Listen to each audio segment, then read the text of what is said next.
മുമ്പ് ഒരു പരിചയവും ഇല്ലാതെ അവരുടെ ബിഗ് ഡേയിൽ മെഹന്തിയും മേക്കപ്പും ബുക്ക് ചെയ്ത വരുന്ന ബ്രൈഡ്സിനെ എനിക്ക് ഭയങ്കര സ്പെഷ്യലാണ്. അങ്ങനെ നമ്മളെ ബുക്ക് ചെയ്ത ബ്രൈഡാണ് ഷിഫ്ല. ആളുടെ വെഡിങ് ലുക്ക് ആയിരുന്നു നമുക്ക് ചെയ്യാനുണ്ടായിരുന്നത്. ഈ മേക്കപ്പ് ജേണിയിൽ എനിക്ക് ഇതുവരെ ഒരു ബാഡ് എക്സ്പീരിയൻസ് ഉണ്ടായിട്ടില്ല. Finally it happened. അഡ്വാൻസ് വാങ്ങിയിട്ടാണ് ഞാനൊരു വർക്ക് കൺഫേം ആക്കി. ബ്രൈഡ്സ് നമ്മളെ റിലേറ്റീവ്സോ ഓർ ഫ്രണ്ട്സോ ആയാൽ ഞാൻ അങ്ങനെ വാങ്ങാറില്ല അഡ്വാൻസ്. അങ്ങനെ എന്റെ ഫ്രണ്ടിന്റെ ഒരു വർക്ക് എനിക്ക് വന്നു. ഹെയർ സ്റ്റൈൽ എങ്ങനെ വേണം, മേക്കപ്പ് എങ്ങനെ വേണം എന്നൊക്കെ നമ്മൾ കൺഫേം ആക്കി സെറ്റാക്കി വെച്ചിട്ടുണ്ടായിരുന്നു. അങ്ങനെ വർക്കിന്റെ തലേ ദിവസം ആൾ നമ്മളോട് പറഞ്ഞു ഗ്രൂം സൈഡിൽ നിന്ന് ഒരു മേക്കപ്പ് ആർട്ടിസ്റ്റിനെ അവർ ഏൽപ്പിച്ചിട്ടുണ്ട്. അവർ അഡ്വാൻസ് ഒക്കെ കൊടുത്തതാണ്, അതുകൊണ്ട് അത് ക്യാൻസൽ ആക്കാൻ പറ്റില്ല എന്നൊക്കെ പറഞ്ഞു. ഒരു പ്രോപ്പർ കമ്മ്യൂണിക്കേഷൻ ഇല്ലാത്തതുകൊണ്ട് വന്ന ഒരു മിസ്റ്റേക്ക് ആണ്. ഇതിൽ ഞാൻ ആരും കുറ്റപ്പെടുത്തുന്നില്ല. ആ സെയിം ഡേറ്റിൽ വന്ന വർക്ക് രണ്ടാൾക്കും റെഡി ആവേണ്ട ടൈം ഒന്നായതുകൊണ്ട് ഞാൻ അത് ക്യാൻസൽ ആക്കുകയും ചെയ്തു. സോ നമ്മളൊരു വർക്ക് എടുക്കുമ്പോൾ അതിന് എത്ര ഫ്രണ്ട്സ് ആണെങ്കിലും നമ്മൾ അഡ്വാൻസ് വാങ്ങിയിട്ട് ചെയ്യാം.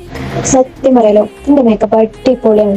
എല്ലാരും പറഞ്ഞു ഇക്ക് ഞാൻ ഇപ്പൊ വീട്ടിലെത്തി കുളിക്കണ വരെ അതിനെ ഇപ്പൊ കുളിച്ച് കഴിക്കുന്നുണ്ടായിരുന്നു. ലിപ്സ്റ്റിക് ഒക്കെ നല്ല ലോങ് ലാസ്റ്റ് ചെയ്തു. മാഷാ അടിപൊളിയാണ്. ഇത് ചെക്കൻ വരെ നല്ല രസമുണ്ടായിരുന്നു. കൊടുത്ത പൈസ ഒക്കെ മുതലുണ്ട്.